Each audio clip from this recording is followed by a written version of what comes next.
आजकल लड़कों और लड़कियों को सेल्फी लेने का और फोटोज खिंचवाने का बड़ा शौक होता है। ऐसी एक लड़की ने बहुत ही खूबसूरत गार्डन में एक फोटो खिंचवाई। जब वो वापस घर आई और उसने फोटो को दोबारा देखा तो फोटो तो बहुत अमेजिंग थी, लेकिन उसमें एक गड़बड़ हो गई। उसमें एक माली जो कि पौधों को पानी दे रहा था वो भी आ गया। अब उस लड़की ने अपने एक दोस्त जो कि एडिटर था उसको उस माली को हटाने को कहा, तो उस लड़के ने माली को तो हटा दिया, लेकिन साथ ही साथ उस पार्क की रौनक को भी खत्म कर दिया। अब एक उजाड़ से पार्क में लड़की खड़ी थी, ऐसी फोटो उसने बना दी। अब ऐसा करके उसने एक शानदार मैसेज देने की कोशिश की। गाइस, आपको इससे क्या सीख मिली चैट सेक्शन में जरूर लिखिएगा। मार्केटिंग आपके बिजनेस का एक बहुत इंपॉर्टेंट पार्ट होता है, और अगर आप अपने प्रोडक्ट की मार्केटिंग बहुत अच्छे से करते हैं तो आपके बिजनेस के वारे न्यारे हो सकते हैं। और कुछ ऐसे ही कर दिखाया मैकडोनल्ड ने। जी हाँ गाइस, रिसेंटली मैकडोनल्ड ने बहुत ही क्रिएटिव मार्केटिंग बोर्ड्स इंस्टॉल करवाए हैं। क्या खास बात है इनकी, मैं आपको बताता हूं। इन क्रिएटिव मार्केटिंग बोर्ड्स में दिन के अलग अलग समय आपको कौन सा बर्गर या फिर मैकडोनल्ड का कौन सा प्रोडक्ट अच्छा लगेगा या भाएगा, उस पे छाया का निशान पड़ता है, और दिन में सूरज के चढ़ने के साथ साथ वो बदलते रहता है। गाइस, आपको मैकडोनल्ड का ये क्रिएटिव मार्केटिंग आइडिया कैसा लगा चैट सेक्शन में जरूर लिखिएगा। अगर आपको तैरना नहीं आता है और गलती से भी अगर आप कहीं किसी सिचुएशन में डूबने लगे तो इन चीजों का ध्यान रखिएगा। सबसे पहले घबराइएगा मत, क्योंकि जब आप घबराने लगते हैं तो मांसपेशियां ज्यादा ऑक्सीजन खींचने लगती हैं, जिससे ऑक्सीजन की कमी हो सकती है और इस सिचुएशन में ये आपके लिए खतरनाक हो सकता है। नंबर 2, अपने सिर को ऊपर रखें और सामान्य तरीके से सांस लें। फेफड़ों में जब हवा जाती है तो वो आपको तैरने में भी मदद करती है।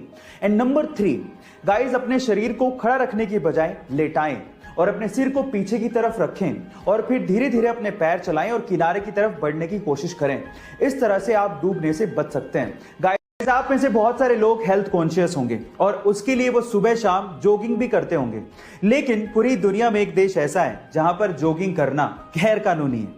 इसका मतलब यह है कि अगर आप जॉगिंग करते पकड़े गए तो आप लोगों को जेल में डाल दिया जाएगा। जी हाँ, और वो देश है पूर्वी अफ्रीका का बुरुंडी देश, जहां के राष्ट्रपति ने सन 2014 में जॉगिंग को गैर कानूनी करार दे दिया था।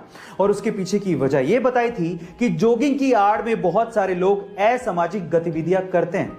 आपका इसके बारे में क्या ख्याल है चैट सेक्शन में लिखना मत भूलिएगा। गाइस, अगर आप एरोप्लेन पे ट्रैवल किए हो तो आपको ये पता ही होगा कि बहुत सारी चीजें एरोप्लेन में अलाउड नहीं होती, और उन्हीं में से एक है मर्क्यूरी वाला थर्मोमीटर। जी हाँ, मर्क्यूरी वाला ये पुराना थर्मोमीटर आप एरोप्लेन में नहीं लेके जा सकते।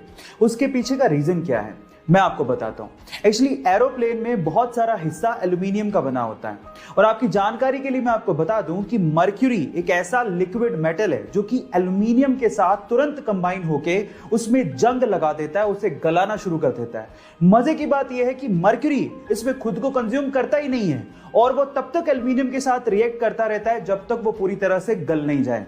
अब आप सोच ही लीजिए कि अगर मर्क्यूरी का एक छोटा सा बूंद भी एरोप्लेन में गिर गया तो क्या हालात होंगे। अगर आप मेरी तरह फुटबॉल के दीवाने हैं तो फुटबॉल का एक बहुत ही ओल्ड और बहुत ही प्रेस्टिजियस अवार्ड है जिसका नाम है FIFA Ballon d'Or award. Ballon d'Or actually एक फ्रेंच वर्ड है जिसका मतलब है गोल्डन बॉल, यानी कि ये अवार्ड है गोल्डन बॉल अवार्ड। और मजे की बात यह है कि 2007 के बाद से इस अवार्ड को लगभग 2 ही खिलाड़ी जीतते आए हैं, और वो 2 महान खिलाड़ी हैं Cristiano Ronaldo and Lionel Messi. मजे की बात यह है कि लियोनेल मेसी ने इस अवार्ड को 2007 के बाद से 6 बार जीता है, और क्रिस्टियानो रोनाल्डो ने इसे 5 बार जीता है। और 2020 में पहली बार ऐसा हुआ है कोरोना के चलते जब यह अवार्ड किसी को नहीं दिया गया।